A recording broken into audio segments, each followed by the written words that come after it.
Today we turn our attention to forms of political communication, something that sort of cuts across all of these issues that we've been talking about.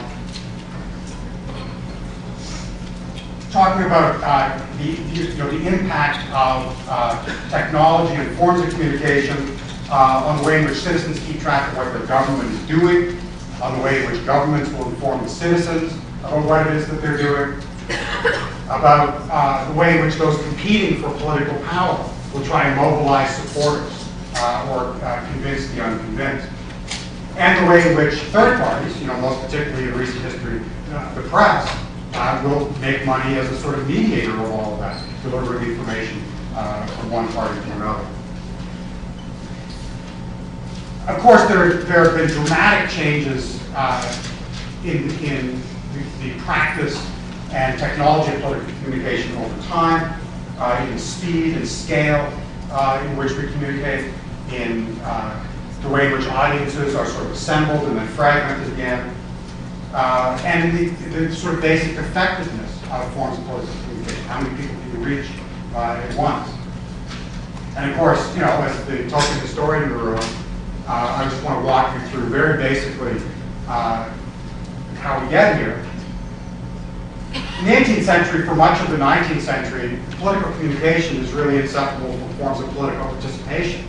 Particularly early in the 19th century, when you didn't really have modern political parties who played this sort of mobilizing communication role that they do later, and certainly today. So, the Boston Tea Party is as good an example of simultaneously a form of political communication and political participation. We also have, in this era, the late 18th, early 19th century, the basic form of political communication is political pamphlet. This is, prior to any sort of mass distribution newspaper. And the political pamphlet, Tom Paine's Common Sense being a good example, is a sort of first effort to reach a large audience with a sort of cheap printed material that can have a wide distribution and be somewhat timely. Paine was particularly proud of the fact that he wrote for a non-elite audience, for a sort of broad literate audience, not just people that could afford to buy hardcover books. This changes fairly dramatically over the course of the 19th century, particularly driven by the emergence of a party system in the United States, and the parties themselves become tremendously important organs of political communication, both in trying to mobilize their supporters and organize them and bring them to the polls, but also, of course, to reach out to the undecided. This is reflected in, over most of the 19th century into the 1890s by the fact that parties printed their own ballots that you put in, which were promotional pamphlets of themselves that were then put in the ballot box. And again, political communication and political participation are very hard to untangle because it was these party events, party leaders speaking to the party faithful that constitute the most important means of political communication. Through the latter half of the 19th century, perhaps the most important changes in the way in which citizens were mobilized were, first of all, the rise of mass distribution newspapers, which alongside the party system served as a form of political communication. And in fact, many of the large papers in the United States, well into the 1930s and 40s, were explicitly partisan vehicles. That is, you had your Republican papers and your Democratic papers. Also important to the late 19th century, of course, is the effort to expand the suffrage through the Emancipation Proclamation and then the extension of votes to women. And so people mobilizing to get into the political sphere themselves invent forms of political communication and organization.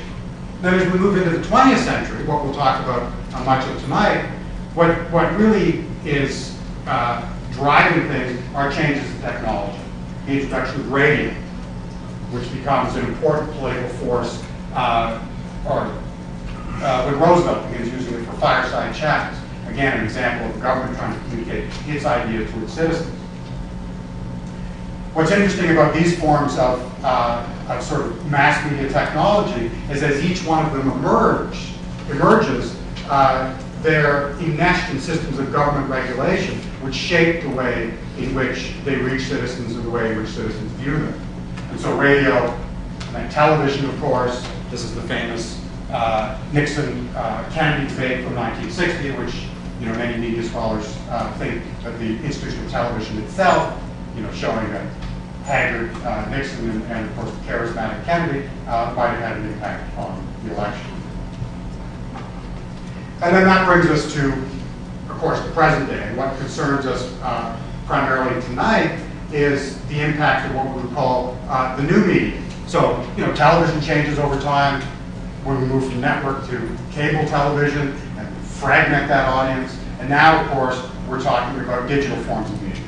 The internet, Twitter, Facebook, and various forms of relatively instantaneous forms of communication, which again, both assemble large audiences, but also in different ways fragment.